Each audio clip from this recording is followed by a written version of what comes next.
Why hello there guys, QwertyAfro here, welcome back to another video. Finally, a bit of a return from me.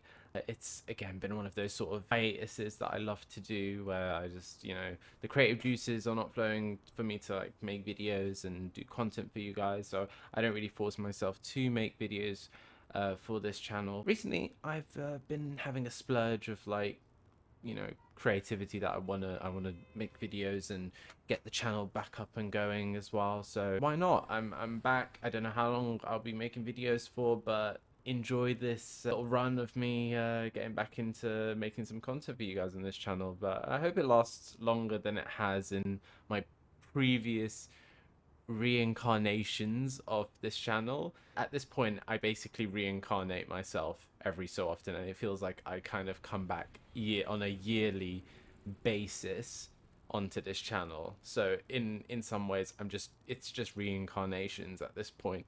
So hopefully this reincarnation of QwertyAfro will last longer than the previous reincarnations. Probably you would want the original reincarnation of QwertyAfro where the content was just flying out on the subscription feeds. But I'm in a really good mood to make videos currently, so I kind of want to do that. And what's a better way of getting back into things than having a look at Train Sim World 2? This is actually can't remember when the actual game came out, but obviously this is version number 2 of Unreal Engine 4.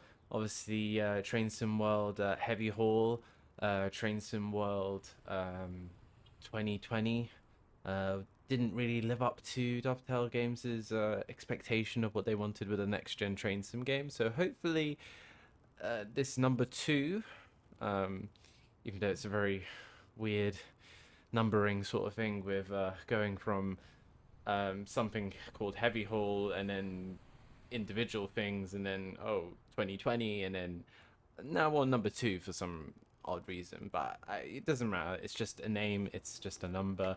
If this version at least of the game is any sort of better kind of from where we started off with the original Train Sim World, because that was a whole cluster of things going on with that game when that first came out and when it was in beta, and yeah. But to be honest, from the last point when I played Train Sim World in whatever version it was in 2020, the game definitely was improving. So hopefully this maybe is a complete like step up in terms of or or or it's like a really good base from where they want to start with now for a Unreal Engine next gen sort of train sim. I'm gonna look at Southeastern High Speed. This is the latest thing that's come out recently. So we'll just what do we want? I want winter clear. It's actually snowing outside actually today. It's nice. So I'm gonna reflect. Speaking English, Samuel. Reflect that in the game by driving in a bit of snow, driving this 395 on this newly released DLC for Train Sim Mod 2, Southeastern High Speed. So let me pick something. I think I'm gonna do the run. I'm gonna do the run from Faversham to St Pancras instead of the other way around. Because of course, if you actually look throughout all of it, that's the only kind of thing you can do. There's no other sort of like iterations that you can do. 1 Foxtrot 37 Faversham to St Pancras International. For the first sort of time, I've literally just installed this game. I think the other week I haven't really turned it on. I've not loaded up this DLC yet. I think I just loaded up onto the tutorial thing just to see if it was working, if it was stable, that kind of jazz. First initial impressions, I'm quite liking the actual material or the way the materials look in the train. One thing I've noticed before with some of the kind of other older trains, even like the 377 when it first came out for the East Coast ways, and even like the HST and maybe even the 165, 166 for the Great Western Express, is that the train inside looked too new. It looked too fresh. These are old trains, and by no stretch of the imagination that this 395 is an old train. It's relatively new. I think they came into service in 2009, but they've they've done the years. They've done they've been used a lot. And one thing I love to see is that the materials look really worn and used and kind of like lived, well, not lived in, but they've, train drivers have been in here constantly, touching, stuff and, moving maybe around bags and stuff like that. This space has been used. It has a function, as a purpose. It's been used, and I can see with how the materials have been textured that actually, yeah, this is not. It's a new train. I can tell it's it's not like an old analog train, but it's not a straight out the factory, straight out the box kind of new train. So that's one thing I really do like when I kind of stepped into this cab for the first time. I'm a train driver in real life, and I've popped in here, and this is not what I do in real life, where I sit down and go, oof, the cab is this, that, that. No. But one thing you do have to do is I want to put the AWS and the AWS TPWS and the driver safety device on, so we can just, simulate as much as we can. I'm going to pop in the master key. I'm going to put that in, and I do believe that is everything on sort of in this train. I do like the 395, quite a nice train. This was one of my kind of favorite routes actually back in Train Sim 1. Anyway, let's slap on these headlights, stay running. Let's open the doors if we can find the button. There we go. Quite piercing, that sound, but oh, very nice. I do like that, actually. You can put the lighting of the buttons. Anything else I really have to do? I think everything is set up in terms of the power. On DC, direct current, we're gonna have to change our EBS fleet to AC, which is, we're gonna have to enjoy that when that comes about. Other than that, DOO monitors would have been really nice to see. Even just a static image. Something like I think I played in OpenBVE on the Jubilee Line extension. It's just a static image, and it's just a static image of the train station that we're associated with, and then like when it's pulling away, it's just a blurred train, something like that. Just because obviously this is a DOO operated sort of unit on this route. There's no guards, so having these monitors here blank is a bit. GSMR obviously doesn't work still. And then down here is a little, I can't remember what the actual company that makes this PIS system is called. I think it's called Mivic. I don't know. I can't remember. Miris, I don't know. It's a PIS system basically. You put in your PIS codes that was on your diagram normally, and that will give all the kind of calling patterns to come on the PIS on board the train for the passengers, and also for the destination display, which I do believe is automatic on. Just have a little look around here at Faversham, because obviously this is my first time actually.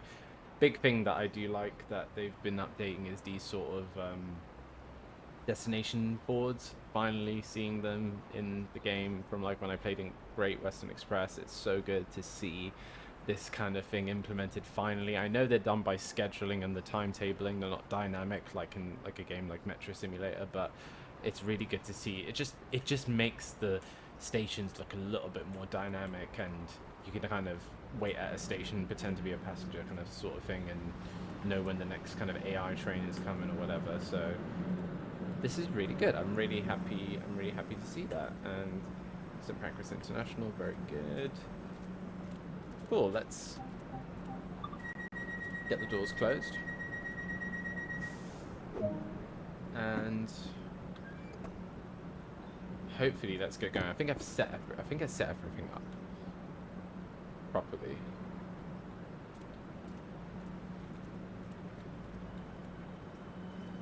And we pull away.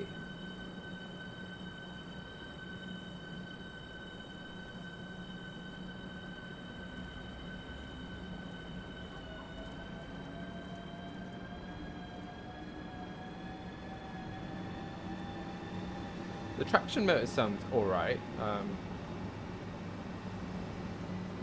I don't really know fully too well how 395s are supposed to sound like in real life, because I live really nowhere near them. But I do listen to a lot of IETs, 800s, GWR, um, their units, and that they're Hitachi trains as well, so they're very kind of similar sort of products, like a later iteration of the sort of um, train from this. I think this was the 80. This was the 80 300. I know the 8200 is the 385s that ScotRail use. That's the kind of like commuter sort of train, and then the high-speed variant is the 8300. So I think this was the early pro. I don't know if it was a prototype, but it was the early 8300. It was the early 8300 sort of body, and then the later 800s are like the kind of later stuff that Hitachi do produce. Well, a lot of horns and stuff, because there's quite a lot of crossing to do, believe, on this route. Other than that, it's nice. The ambience in the cab is good. The sound is a little bit low. I do know, because I've watched some streams and stuff like that of like this game, and when this DLC was kind of like, you know, getting streamed by people like Matt and Sam on Twitch and on YouTube or whatever, and I was just, because I'm interested, you know, like, even though I'm not one of those people that would want to completely just ignore and not see some of these kind of things getting worked on, and then I'll only see it when I play it, kind of sort of thing. I do like to keep updated with things, so I did have a look at, like, wow, this is really, really white. Look at those trees. It just looks like it looks like someone just made it in Blender or something like that, and it's just literally a white cast kind of thing. But yeah, I wanted to keep myself updated with the kind of things that were happening for this game. So I did see some kind of streams, and what that kind of relates to what I wanted to say is that I do know that the reason why in this cab the sound a little bit lower than like maybe in like another train is because obviously there's no motor on this bogie, which is very true for like the trains I drive. There's no motor actually underneath the bogie that's underneath me, and where I am situated on the on top of the cab. So when you take power, and when I take power, I don't actually hear anything. I hear the kind of like flanging of the wheels. I hear a bit like the thing with the 345 trains I drive in real life. They have a very kind of mute sounding traction motor. They don't actually have much of a kind of a sound, so all I hear is literally just the metal interaction between the wheels and the rail on that first bogie, and it does make a sort of like I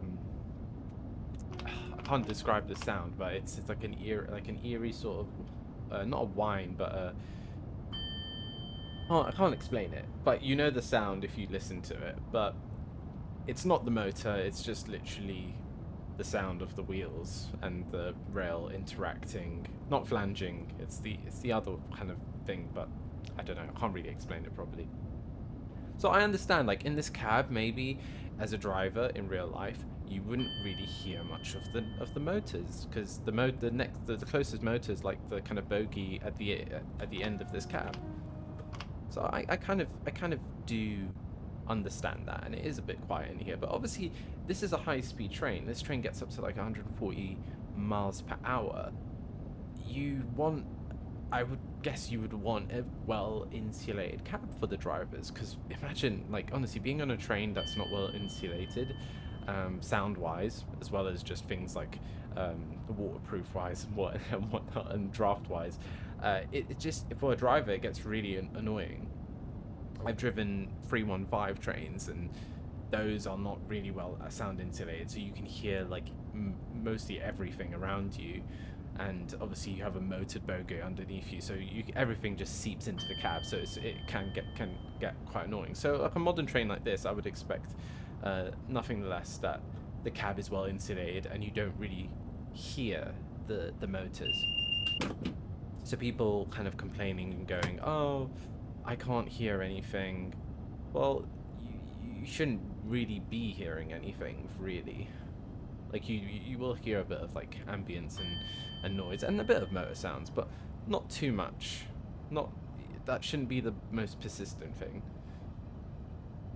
But anyway, I do want to actually have a look at the rest of this cab, if there's actually anything. I kind of am slowing down a little bit.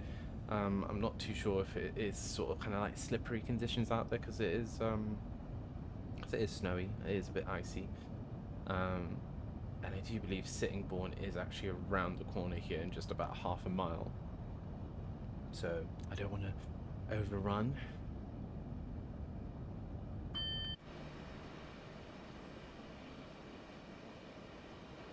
But I do like the 395. This was, as I said, this was one of my favorite routes in Train Sim 1. It was one of the first, like, sort of really kind of good all-round sort of routes. I remember when it came out, it was like very, very popular. I don't know if this is notchless, so I'm just gonna put it in. This seems alright, and we're trying to aim to hit the platform at about 30. Anywhere between 25 and 35 is respectable. Okay, I've gone in. Okay, that's fine. And now I can just coast a bit. But this is one thing that you should be able to hear more than when you're taking powers. You should be able to hear the regen braking, and that's one thing also when you, as a driver, when you're braking, is like listening out to the sounds that the train's making is one kind of really big thing. So we'll just put in full service, and then we'll open the door. Some drivers do put like the train into neutral. That's like a kind of thing some people get taught that way. On a train like this, I don't really think there's any sort of point. I don't know how Southeastern drivers in a Class 395 get taught. The thing in the trains I drive is that we don't actually have a neutral like older trains do. We just have like forward, reverse, and then there's like a secure sort of thing. But you could just normally like leave it in forward. But that's actually cool. The TCMS kind of thing here actually works really nice. It shows all the doors opened. Indications really nice. Can we click anything? Driver mode. Oh, journey.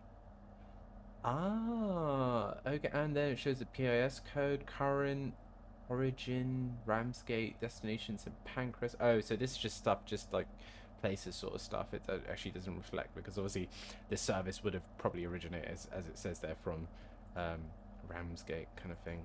I'll just leave it on the driver mode menu, because it gives the time, it has all the kind of things.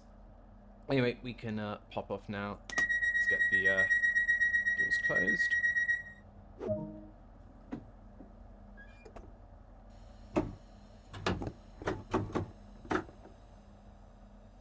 Beautiful. That is not bad. I will do at one station, I will get up and I will walk around the interior, have a look at that as well. What else do we have? Yeah, we have that. That I really do like that. You can change the illuminations of a reading light, which is nice there. I guess the clipboard there for your kind of like diagram, which should be very handy. They're right in front of you as well. Very nice.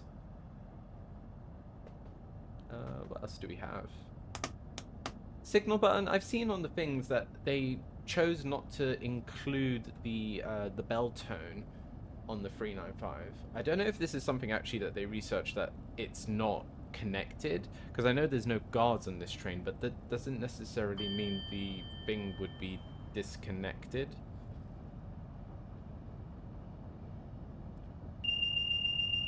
Tracks there to Sheerness-on-Sea. Another thing maybe in the future we could see added on. I think they said the tracks are there, but the stations and stuff are actually not fleshed out and detailed, which is kind of similar to what happened when this route originally released for Train Sim 1. It was released with the tracks to Sheerness, but eventually once they, I think they released it with the 466 or 465, and then they just added the texture stations and stuff like that as well. I will do eventually a video as well on the 375 as well. That would be good to look at some point too. Let's get a bit more power here.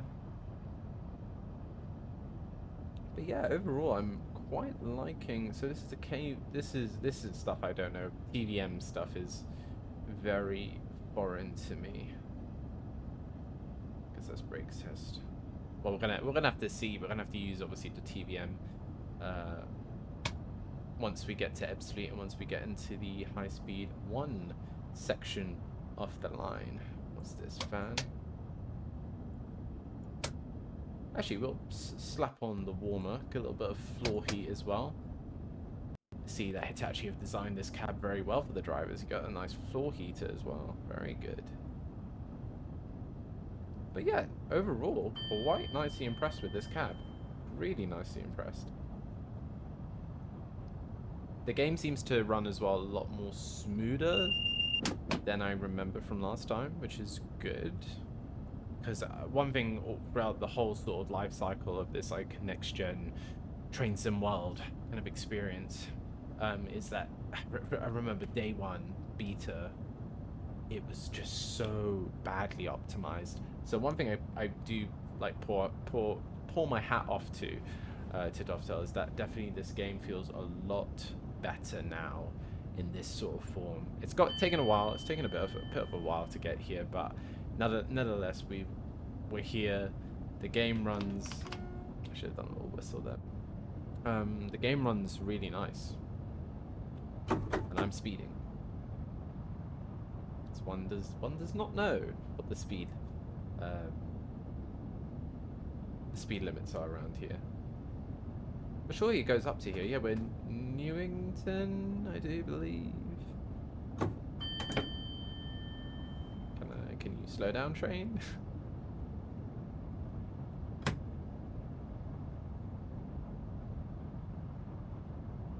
This is just like the little section here of fast track. Right, perfect. 2.2 miles for Raynham, which is newly modelled on it has a bay platform in it now to accommodate Thameslink services. What do we have here? TPWS demand, train stop override, yeah, all that kind of TPWS equipment, coupling buttons as well, which is, yeah, these trains I do believe, yeah, they run in 6 and in 12 car formations. Yeah, I do like this. This is neat. Is it really simulatory? If that's even a word. I don't know. That's still one thing still with Train Sim World. I don't really feel that this game is purely like simulator focused. Like the first Train Sim was. Because the first Train Sim, I feel like that was like, obviously that wasn't as, it was user friendly to a point, but I feel obviously newer sort of players, and obviously this is on console, that's the type of players that can really pick up this game now much more quicker than say Train Sim 1 and just get involved and, you know, drive a train. Like, you know, I think for most people, the common sort of person, it's really novel to just have a game that you can drive a train in and just, like, you know, switch on the console now and just pop in this train and drive it from A to B. For people like me, and I guess people that watch my videos in terms of like the simulator sort of fan, this is where Train Sim World still is a bit of a, I don't know, kind of like a hit or miss with the simulator crowd, I would think. Right, coming into Raynham. Oh, and there's a 375 on the bay platform. Very nice. Well, 6 marker board there. And I've completely passed it. That's fine. That is all right. Cool. One thing I'm going to do actually at this station is I'm going to go and have a little look around the train.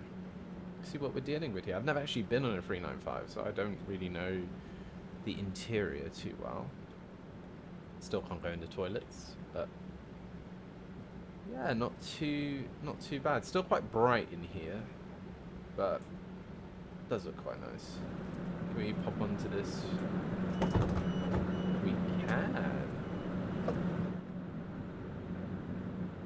Oh, this 375 looks good. The interior definitely looks very southeastern-y. Very nice.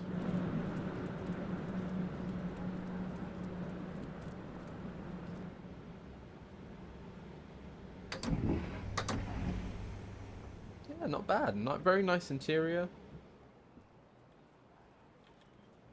I think soon it's going to ask me, do you want to give up this service? Because we're kind of like holding back everything. That's fine. I'm just, you know, having a little check out here and having a look at the details. I'm going to close that door. I'm going to go in through this way. These doors are, for me as a driver in real life, these doors, these new sort of like kind of like thick how would you even call these, kind of like, I don't know, like these doors that you open from out to in instead of the kind of old sort of pop out kind of things, or even the slider doors that you would get on like PEPs. I just prefer the ones that just pop out and just you slide to the side, or even the ones that just slide open. But these new ones, then they're all right, but they're so clunky. I know most people, most drivers I drive with, we tend to use this door. We come in through this because it's just a lot easier. But yeah, these doors are really just heavy. They're very utility, you know. This is second man seat, and you literally cannot see anything. If I was an instructor, I'd just be like, well, good luck driving the train because I can't see anything because of that pillar. Right. Let's get the doors closed. We're on a little bit of a delay, but that's fine.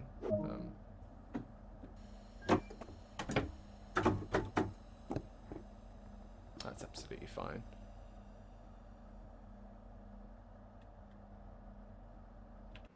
Please remain behind the gate. Ooh, a little bit of station announcements. Do like that.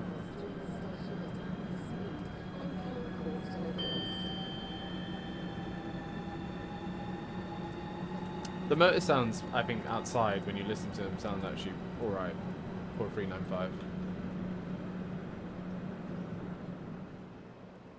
I'm not speeding up too fast because obviously it is snowy conditions.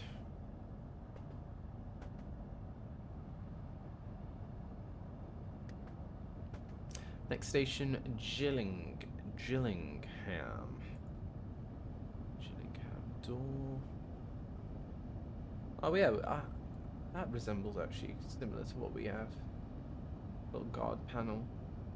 Yeah, back to what I was. I completely went off tangent when I was actually talking about it before. The signal thing where you press it and you don't hear anything. Maybe it is, in fact, in real life, something that's disconnected, and you press it, and an actual driver in real life could press it and nothing would happen. But I don't think, well, the trains I drive, we don't have guards on them, but we have a signal buzzer button that you press it, it still will buzz because it's still an option on the train that you can have. And it doesn't matter if the service doesn't have a guard. Say if you did have, I don't know, for whatever reason, another member of staff in the other cab, and in some sort of situation, you need to buzz for like an emergency. You need to. What was that for? Was that for a speed reduction? I don't know. I don't, like, I know. I haven't driven on this route in so long. So I don't know what that's for, but we'll we're gonna have to slow down anyway soon, so I'm just gonna coast at 70. But the thing is, like, you could have situations where you could have another member of staff in the other cab, and you need to use a buzzer to like do an emergency thing, or I don't know, maybe when you're doing coupling and stuff like that in like a rescue or blah blah blah. Oh, it was for the 60. I see, that's fine. I'll just lower it a bit now. Gillingham sidings as well, a little bit different from TS1 from what I remember. Kind of just looks how it actually looks like in real life. But yeah, so that whole thing about the signal thing, I kind of think they should have kept a well, I don't know, this is the thing. In real life, they could have disconnected it. Which I don't understand why in real life they would have disconnected it as well, because you should just keep it there in case, I think. But I don't know. It was maybe a thing SouthEastern spec'd it, or just asked for it to be disconnected. But I still think, I really do still think, you should keep it connected just in case, because you actually never know when you may need to do like signal buzzers or whatever.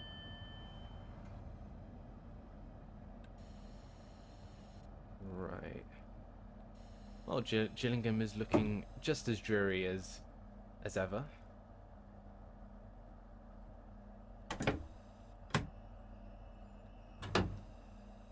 I need to coast a bit here. It's a little bit too slow here. That's fine. We'll push and get.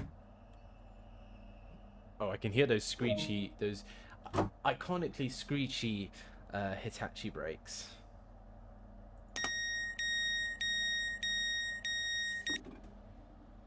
Beautiful. Gillingham. What else do we have on here? We have the OTMR, on-train monitoring recorder. Did I go over that again at the beginning? I don't know. That should always be illuminated. It's basically the black box of the train. If that's not, you shouldn't. Well, you can sort of still drive, but you shouldn't be in service. Kind of sort of thing. Have a look. What else do we have? Pascom, DRA normal, train interlock. Yeah, that's all kind of stuff. And EPWS temporary isolation. Oh, okay. Pantograph selection normal. I see. Unit hatch close. Oh, so that's the thing for the actual coupling. I see. And then what we have here, conductor control. So yeah, they do have a. So if they have this panel, I don't understand why the signal button would be disconnected, because they do have a panel here. Cab lighting. Okay, that's fine. It's interesting being a real life driver and just looking at all these different trains now in that sort of perspective of just like, because obviously I drive trains in real life, looking at other trains and looking at just their different sort of ergonomic kind of features and stuff like that. Gives me, I don't know, not the perspective, but it's just nice to sort of compare now, which is cool. All I'm saying is if they ever do a Crossrail, if they ever release a Crossrail route in the future, for Train Sim World, where they release a 345 train, and to be honest, the route itself would be a really good route in Train Sim World, Train Sim World 2. I think it would be a really successful route, because you have a Great Western Express sort of to Reading, which you just update, and then you make the portal down, and then you make the underground stations to Abbey Wood, and then you do the Great Eastern Main Line up to Shenfield, which then of course in the future you could extend to whatever for the Great Eastern Main Line. So I'm saying a Crossrail route in the future for Train Sim World 2 could be something, and if that ever happens, you're gonna get a review from me, and that would be literally the comparison of the times. To be honest, there's actually a route that I could do in Train Sim 1 that I could literally do a tutorial how to actually drive it in real life, and that is the Great Eastern. That's the Shenfield Metro from Liverpool Street to Liverpool Street to Shenfield in a 315.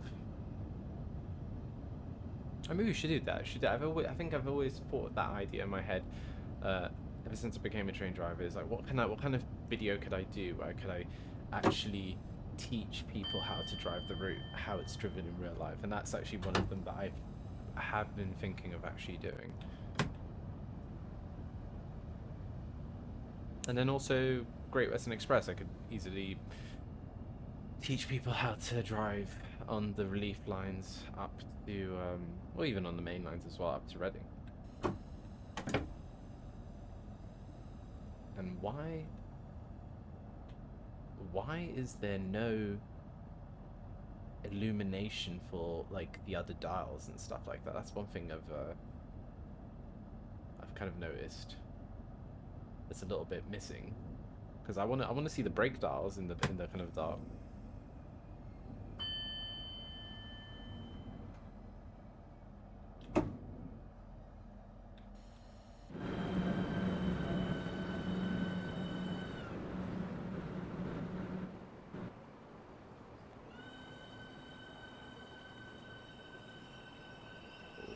Screechy, screechy.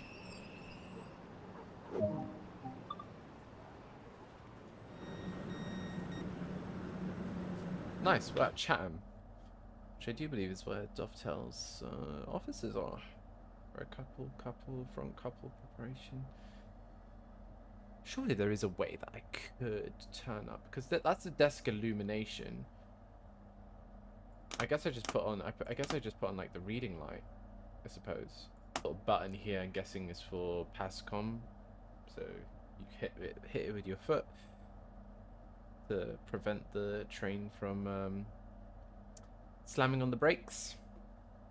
Because, you know, sometimes you have those passengers that, you know, pull a PASCOM when you don't want them to.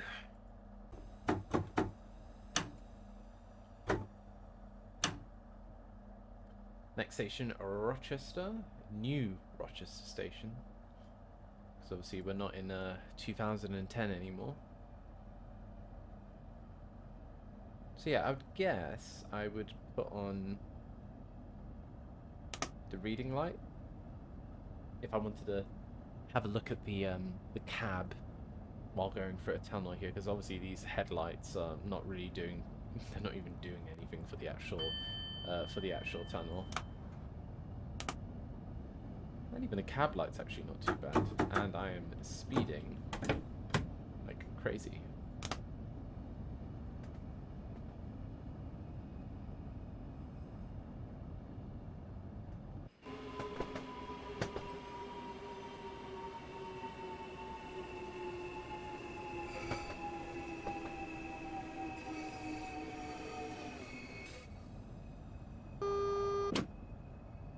Ooh. Cautionary Signals. Something I've not really felt in this game. Yeah, I've just been on green, so double yellow. The red is before the junction that takes us to Strood, I think. I don't know. That would be my guess. Because we are sort of like coming into a junction to go off the Medway line. Is it I always get confused with like SouthEastern's like I always get confused with SouthEastern's network.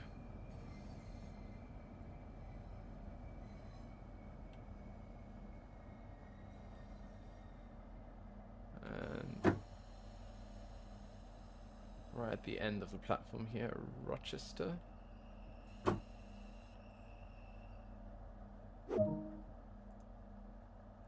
Doors are open.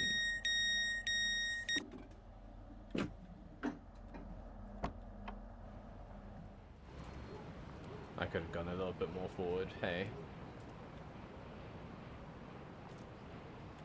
Oh look, there's a little for those that like the collectibles in this game, like, good for you. There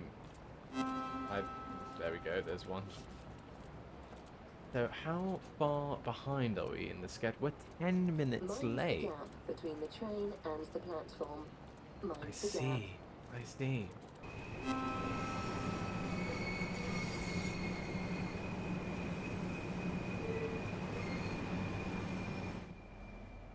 Right, let's get back into business. We still have like the high speed section to go. We're literally just driving on legacy classical part of the route.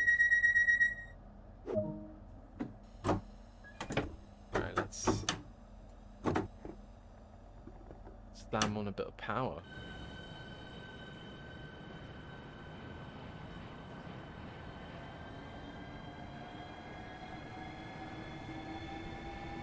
I do like the signals as well. That's one thing I've actually forgot to mention. The LED signaling is really, really nice. That's one thing I've noticed with this route, especially.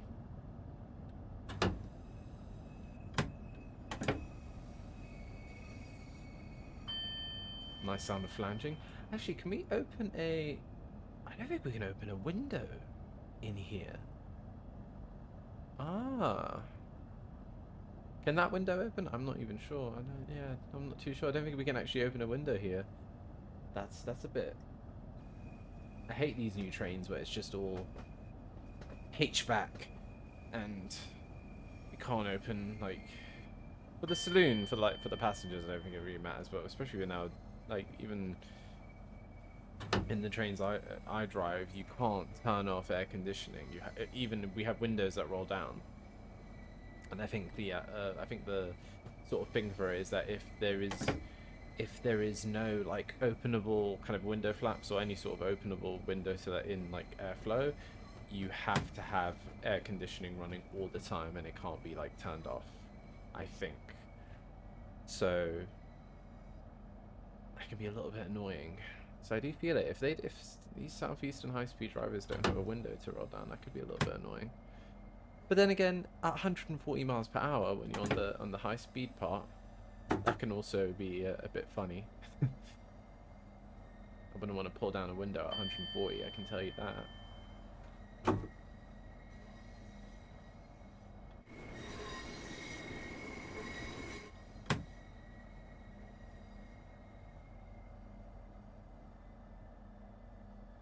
Wait, so was there a 6-car marker? I've just... Okay, I'm... That's where it told me to stop, so... Is what it is. So, how we do... Well, we're 10 minutes late. That's already established in our itinerary. I don't really mind, to be honest. Just enjoying and having a look through this route. Cool. Next station is Gravesend, I think. And so far yet, we've not really had the chance to power this thing up. It's just all been on this legacy third rail. And to be honest, even if I powered this train up, do you think it's kind of slightly underpowered on third rail? I think most units in the country that run on third rail are like underpowered units because with third rail, if you didn't know, each section there's a lot more gaps and sections of on third rail compared to say like compared to overhead wire, where you have long sections of continuous alternating current, and which means it could feed a lot more trains at one time that are in one section of current. While with third rail, it's a lot of gaps, and then you have substations that feed those kind of like areas, and it's not as consistent, should we say? It's not as reliable. The electricity, the current isn't as evenly distributed across like sections. So if you have a lot of trains in like a section where substation, like a weaker substation might be supplying, each of those trains will be sapping quite a bit, and in a way you could have underpowered trains. And I do believe certain units in the southern region have... Why is my cab illuminated like that? Looks like a ghost is just like come into my cab and just illuminated the cab for me. Looks cool though, but looks a bit ghosty, not gonna lie. And then it's probably something with the lighting in the tunnel. But yeah, I do believe there are some sort of southern units that units in the southern sort of region. I think on the southwestern, could even be southern. I think like the triple fours, 450s. I know that they have quite a reduction in power. They're not like fully, which means like if you go to 100%, like in DC, you wouldn't be accelerating as with all the power available that the unit can deliver, compared to if it was running on overhead lines with a pantograph. So yeah. So I do notice that with this unit, when I'm pulling away on the third rail, it's not as reactive, shall we say?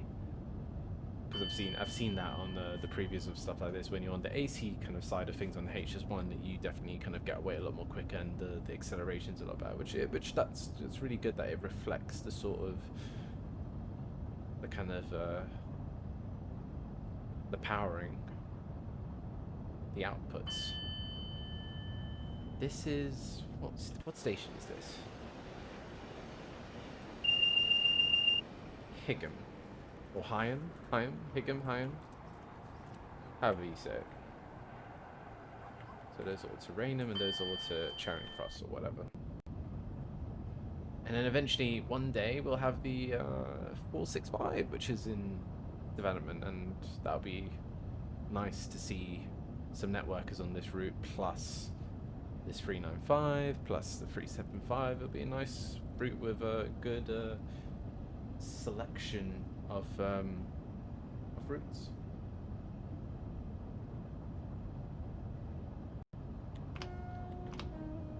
A little bit of horn action there.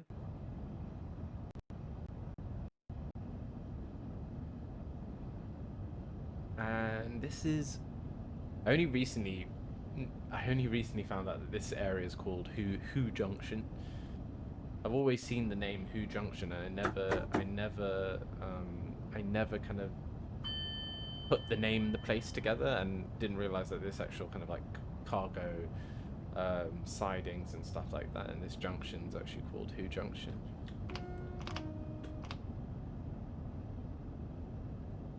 Oh, and 66.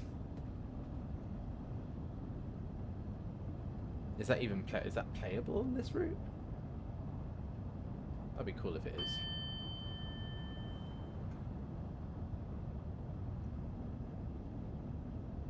Right. Guessing 70 is the max speed. And we'll just kind of keep it at that until we get to Gravesend. And then I do believe after Gravesend, that's kind of it. And then we go to Ebbsfleet, we do the power changeover, and then it's essentially Stratford International and St Pancras, and we've did it. But let me know, you guys, in the comments down below. Let me know what your thoughts are as well with Train Sim Mod 2, with SouthEastern High Speed, this DLC available for the game. What are your thoughts on it? Would love to hear them. I do read the comments. There's one thing over the last kind of bit of time off. I do still read the comments. I don't really react or respond. When I was on hiatus, I didn't really reply to any of the comments, but I do read them. So yeah, if you do comment and you're wondering, oh, will QwertyAfro ever see it? I mostly see most of the comments, because I get notifications for all the comments that I get on my videos. So I do see comments and I do read them. Sometimes I do reply to them or give them a heart, but most of the time I just read them. But yeah, so far I'm actually liking this route. I'm pleasantly surprised. Honestly, this game has come a long way since when I used to play it. So I'm kind of impressed in the fact that it's changed, and in a way gotten better. There's still things like multiplayer? Is that going to be a thing? Don't know. Any point of talking about it? And I should be at 45 miles per hour. And then I got a PSR board for 30. Which I guess that's a 30 coming into the station. I think. Not too sure. Honestly, it shows you like route knowledge is like such a key thing as a driver. Like honestly, if I was on my route, like it's just when you know where everything is, like by heart, it's crazy. Like obviously I've never driven on this thing. I've only driven it like in like Train Sim 1. And obviously I can't remember how I drove it back then. I kind of just drove on it and then that's it. It kind of just goes, you know, out my mind. But this is Gravesend, another newly remodeled station. With a new bay platform.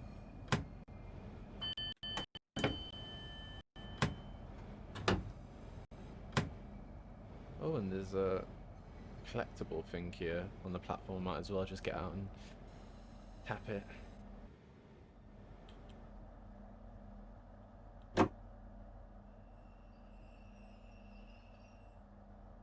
Ooh, that was close. Not gonna lie, that was close. Oh, we managed. Press E to start the tricky tunnel scenario. Oh, so wait, why would you want to stop a kind of journey you're doing and just do a scenario from the middle of nowhere? Well, no thank you, but I thought that was a little thing to just collect, but is whatever.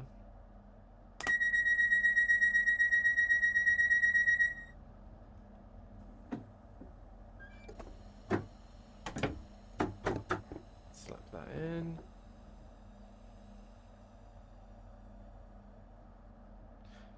Oh yeah, and this only has a digital speedometer. That's one thing I've actually...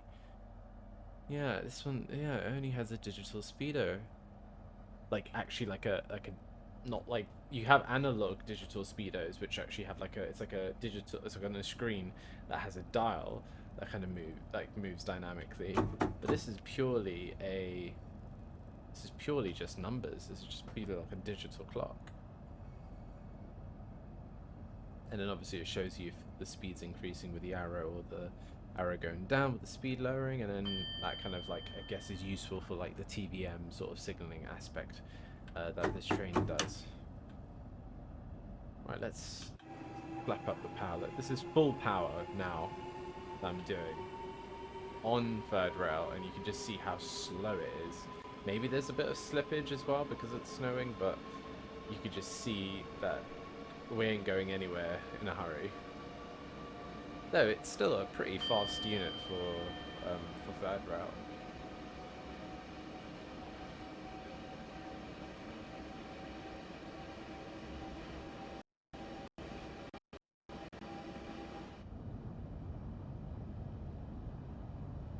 Right, next.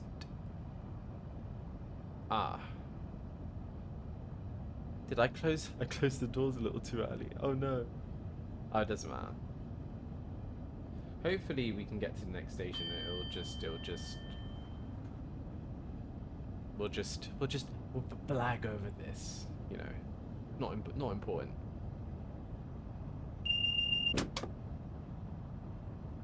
So next station now would be... This would be Ebbsfleet, I do believe. But now it's not giving me any of the information that I so need. But we'll just eyeball it. We're already below 60 miles per hour for this junction, which is nice.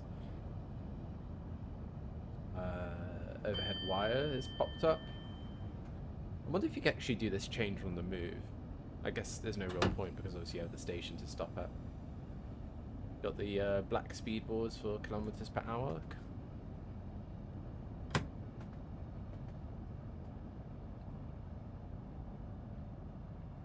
right. Web Street's looking all nice and concretey.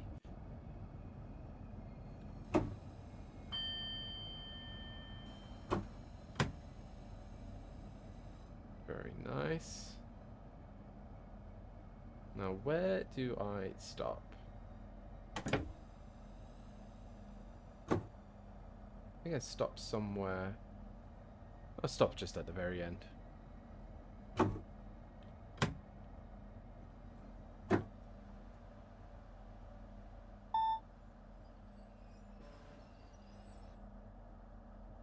That will do. That will do.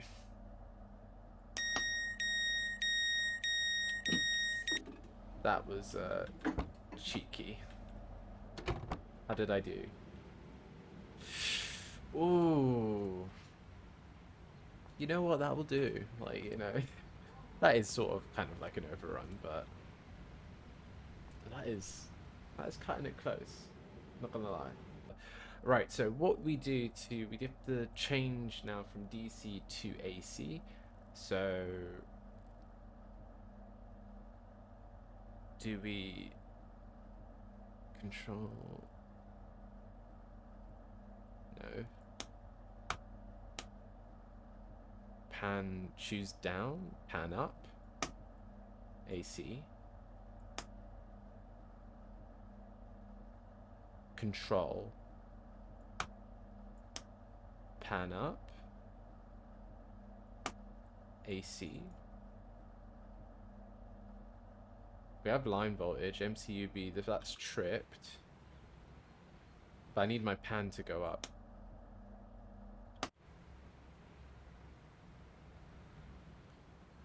Is it the back pan or is the... Oh no, my pan is up. The back pan's up. Okay. But why does it say I'm not on AC? It's not even a button, this AC button, so I guess it's just control. So I guess that is fine. We have the line light, so all good, all ready to go. We'll just continue, we'll press on. We're just gonna have to eyeball everything from now on. Now hopefully we can actually... Wow, that's a complete difference in the acceleration.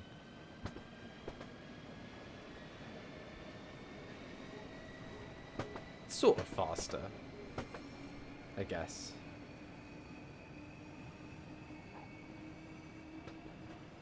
Sort of faster.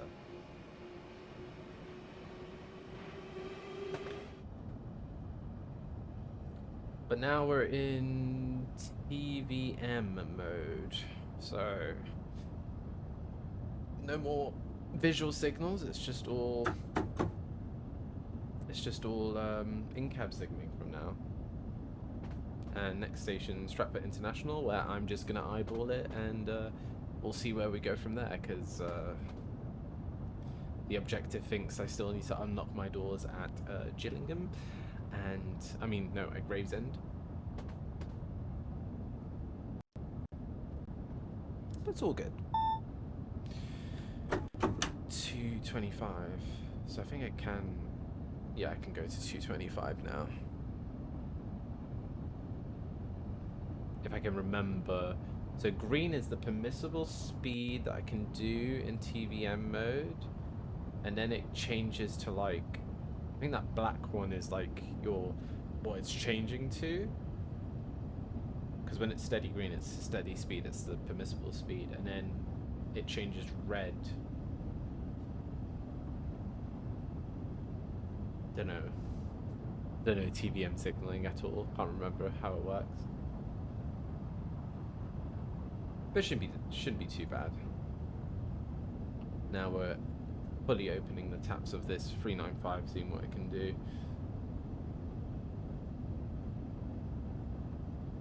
Sadly, no Eurostar trains.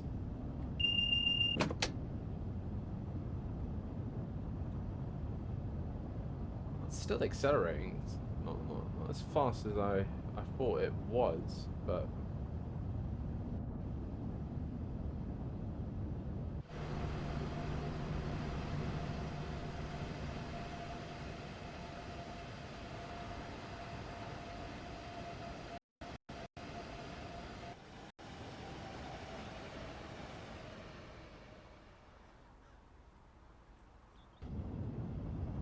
The sounds at slightly higher speeds are a little bit, don't know.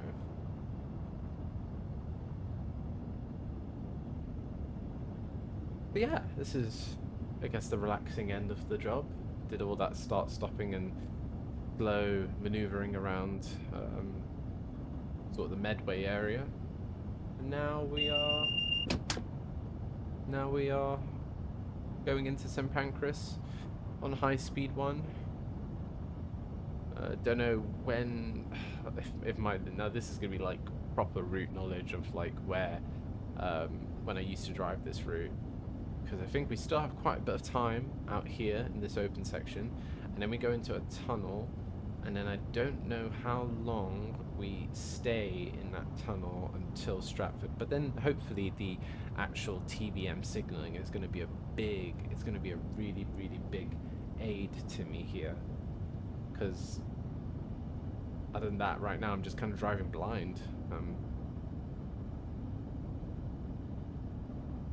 Who knows how long it's been since I've actually driven this route. Feels like a good decade, to be honest.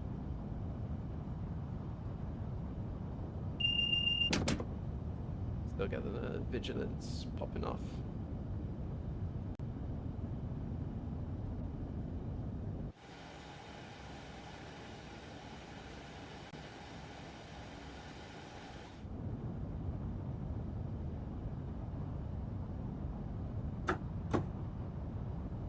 Right. 225 achieved, which I think, isn't it now? I think this is max speed, right? This is like 140 miles per hour. I know the Eurostar trains can go faster. They can go to like 185 miles per hour. But the 395s, I think they're only permitted. Is there a max speed thing up here? No, there is not. Yes, there is. Yeah, 140 miles. Yeah, 225. 140 miles per hour is the max speed on the CTRL, and network rail. It's 100 miles per hour. Really, 100 miles per hour is the max speed? Surely that's third rail, because I'm pretty sure these trains could do 125 on, like, I don't know, West Coast Main Line, Great Western Main Line, stuff like that.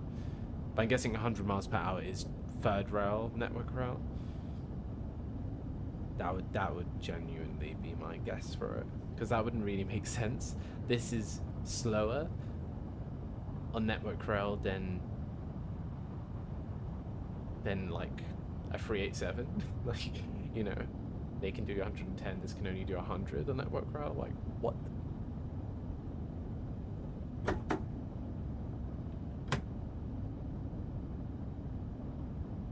I'm slightly speeding, but I'm slowing down a little bit. Now, this could potentially be...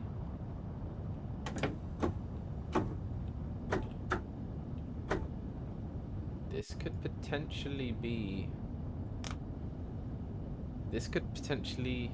Well, I'm guessing this is the tunnel to Stratford now, but I'm not getting anything on the TVM, so I'm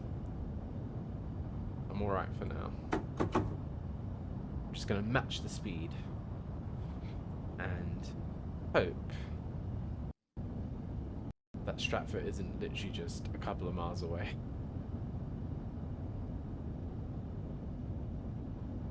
But yeah, overall, I'm actually quite impressed with this route. I quite like it. It's been a good little bit of a drive, good little bit to get back into making videos for the channel. I do hope you guys enjoyed it. Let me know in the comments down below. I definitely have to do the Bakerloo line. That's one thing I kind of need to do. Maybe I should have done that first, but this did come out and I kind of wanted to have a little look at it, see what it was about.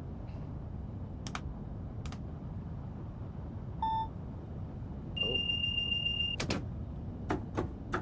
Right, we're slowing down.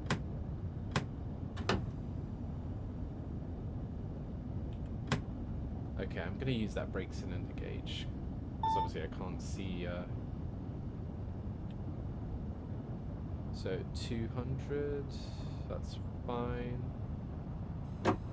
So yeah, that's the thing where what it's changing to. It flashes to you and flashes you the target speed, and then we're just changing target speeds now. So we'll just keep going down.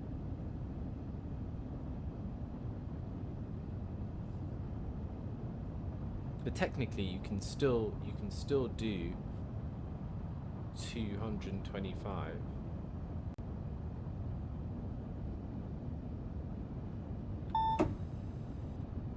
Actually, I don't know.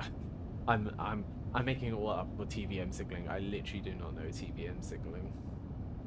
I used to. But yeah, this is just like the changing sort of speed kind of thing. So I'm guessing we are coming up to Stratford International.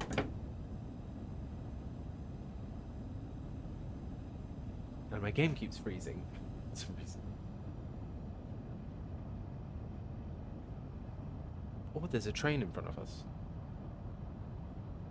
That would be cool if there was.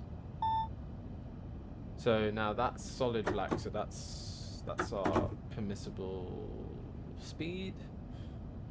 And it means if it's not green, that means it's not, doesn't know if it's not for like a long time or something like that. I don't know. But we are here at Stratfad. The game will decide to cooperate with me. Still little hiccups with this game. But definitely a lot better from where it used to be.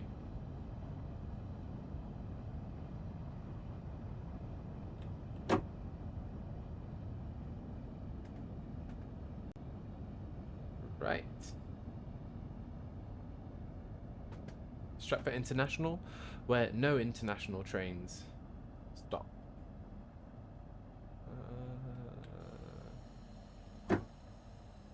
Where are we stopping here? I do not know.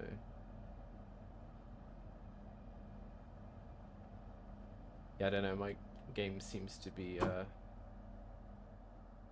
not liking this end of the map. Oh, that's perfect.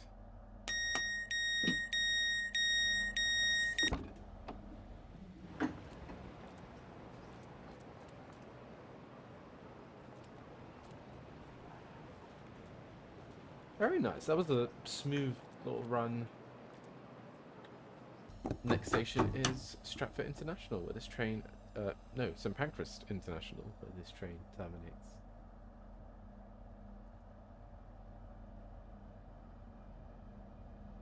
I've enjoyed this little run. Actually, no, it's been quite a long run, hasn't it? It's been over an hour.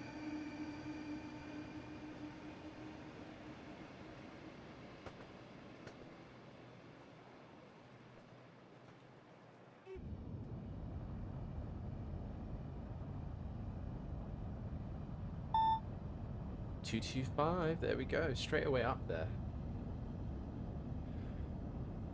Just leave it in full 100% full power, and I think I remember that this section, this tunnel section between Stratford International and St Pancras International is actually really short. I think you just about get up to 225, and then that's it, because Stratford and St Pancras aren't actually massively far away from each other, actually. So I'm assuming we're just literally... I don't even think we're... Actually, no, I don't think we're going to get up to 225. I think we're going to maybe get up to maybe 200. Oh no, see, look, not even 200. Barely made 170.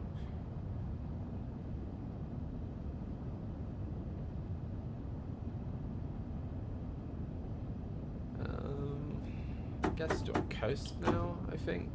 Yeah, I think I'll coast. And then we'll see what's the next target speed. 200. Oh, well, we're at 200 anyway, so we can still just well, below, way below 200, so we can just coast.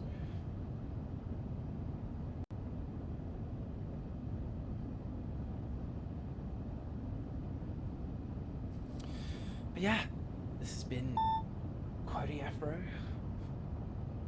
We're finally entering St Pancras International when this train terminates, and yeah, have all your personal belongings with you when leaving this train, which actually, from what I remember, didn't really have many passengers on board.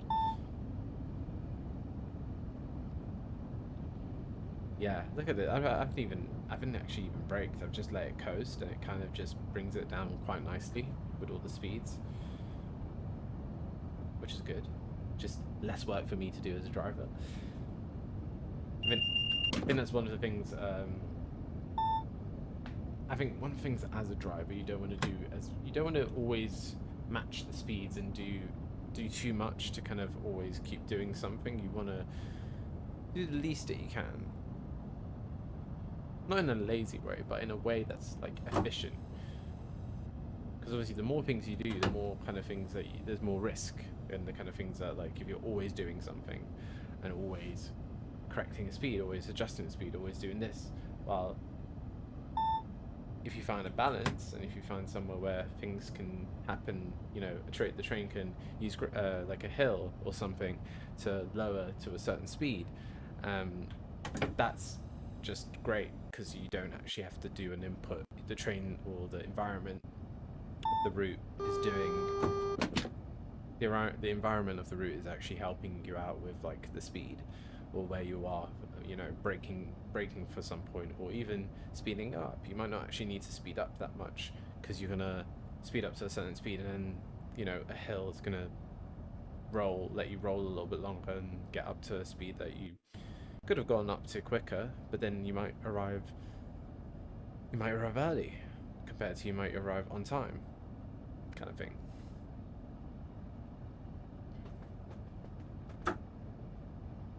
Right, speeds, I don't know what the speeds are here. This is kind of like an overlay area of AWS plus TVM.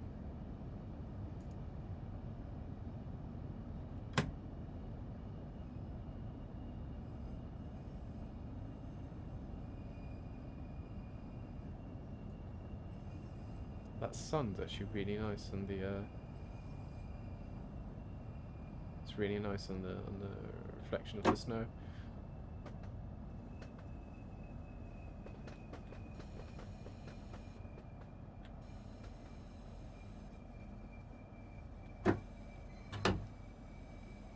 Very nice. Coming into platform 11, was it? I think. Because I think, yeah, they only have 3 platforms.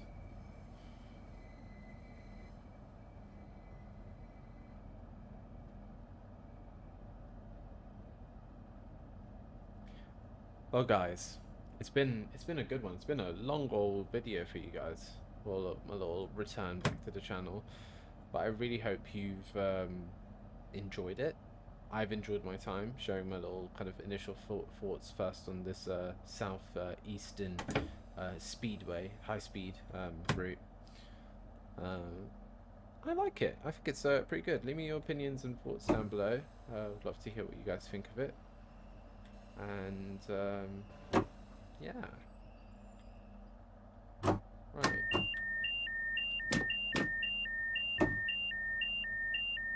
It's fine. There we go. All done. All great. Super. Anyway, guys, I hope you've enjoyed this video. Tell me your thoughts again in the comments down below what you think of SouthEastern High Speed. And other than that, I'll see you in another video. I don't know what it'll be, but do you have, I guess, some things to cover in this game, like the Bakerloo line and other kind of routes and stuff. Maybe revisit some old routes and some Train Sim 1 stuff. Yeah, just look out on my channel. If you're not subscribed, subscribe, keep updated with what I'm uploading on the channel. But yeah, hope you enjoyed this one.